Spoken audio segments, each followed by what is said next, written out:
Hi everyone, welcome to block 3, and I hope everyone had a great spring break. It's hard to believe that we are moving along, already almost halfway done with this course. This week we're going to learn all about stress, coping, and our own social health. So for the behavior change project, you've now moved into the journaling. So over the next 4 weeks, you will implement your behavior change and journal 5 days a week about this.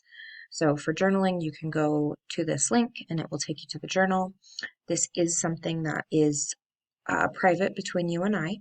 No other students will be able to access this, and there are prompts that you will follow. If we go to the journaling link,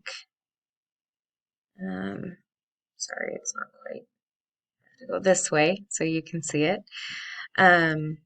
Okay, so there's a document in here that you'll have access to, and here are the guidelines. I will expand this. Okay, so here is what you'll need to do.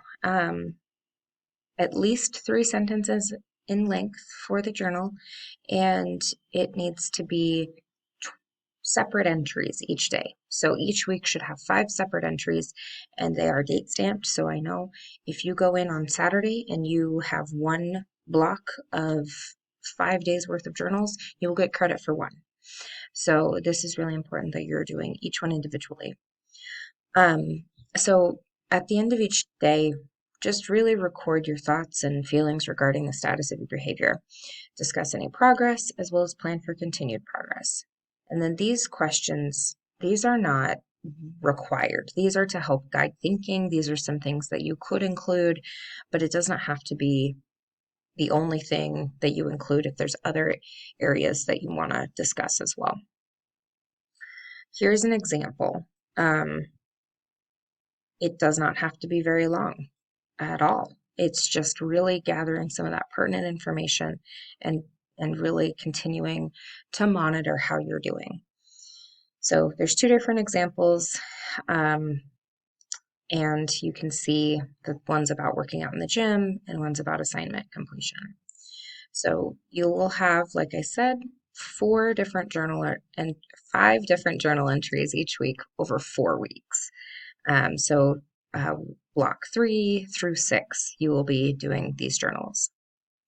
So let's go back to course block. So we are in 3. Okay. So you will need to also complete your reading. So you'll have 3 chapters this week that you'll be going over. You'll complete the ethical dilemma questions and this block journal. The big assignment is really just to continue in expanding and learning. You'll do your stress lab. This is going to be a presentation. So because this is an online format, there's very rarely opportunities for you to complete any type of presentations. And so this one is really a good way for you to learn more about stress management techniques, and then also start to gain some of that comfortability in presenting. So what you'll need to do is find and assess a source. So choose one of the techniques from below, and it's very clearly spelled out here. Use Google, search stress management plus whatever technique you've identified. Find a source that you think is high quality and read it. So it should include information such as, what is this technique? How do you perform it? What are the effects of the technique? Ideally, the source provides source information. And then, how effective is this technique on managing stress? After you read it, you need to fill out the form to complete a SIFT evaluation. So SIFT is stop, investigate, find, and trace. And this is really to identify if the source is high quality or not. So make sure once you complete this, you save it because you'll need it for your final submission. So you will create your presentation. So you'll need to create a PowerPoint slide.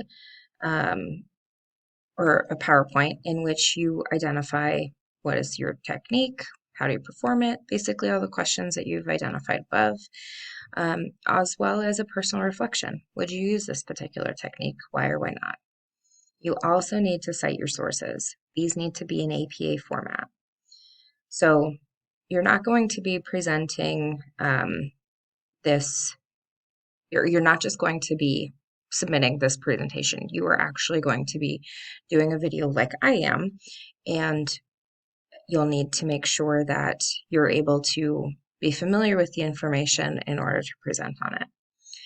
So you won't have any length longer than 3 minutes. So consider this when you're going through your slides. Finally, you'll create your video presentation. So you'll go to ScreenPal. There's a hyperlink right here. Have your PowerPoint up and ready to go. When you're ready, click record for free and follow the prompts. So you'll go through and record. Make sure you don't hit record until you're ready to start. I would recommend having your PowerPoint in full screen mode. You don't need to have your face in like I do right now. It can just be the computer screen going over your PowerPoint. When you're done, save your video file on your computer, and remember that it is not going to be longer than 3 minutes. Finally, you'll go to YouTube, either log in or create an account, and you can make one for your CWI student email. These are free. And you'll click create in the upper right corner, select upload video, and then you'll drag and drop video file. Then you'll basically go through the screens and it will prompt you. If you pick private, only the people you invite to view the video will be able to see this, but I would recommend that you not do that because it will cause viewing issues for the course. So it is something that if you provide me with the link in the submission area, you need to make sure that I'm able to see it. So then finally, you will create your discussion board, and so you'll just select this in order to create your discussion board. So you'll paste the share link to your video and hit enter, and so you need to turn the link. This should turn the link blue, underline it, and so that creates the hyperlink. You'll attach your SIFT source evaluation, and you'll save your post. You need to respond to at least 4 people after viewing their presentation. So please view different techniques, none of which are the same one that you picked. If that's not possible because, I don't know, 90% of you choose the same one, then obviously this will not apply, but most often there will be a variety of different techniques that you can choose from. So this is going to be due Sunday, but again, please get started early so that way you and other individuals have the opportunity to view these presentations at a reasonable time. Please let me know if you have any questions, and I really look forward to seeing all the presentations.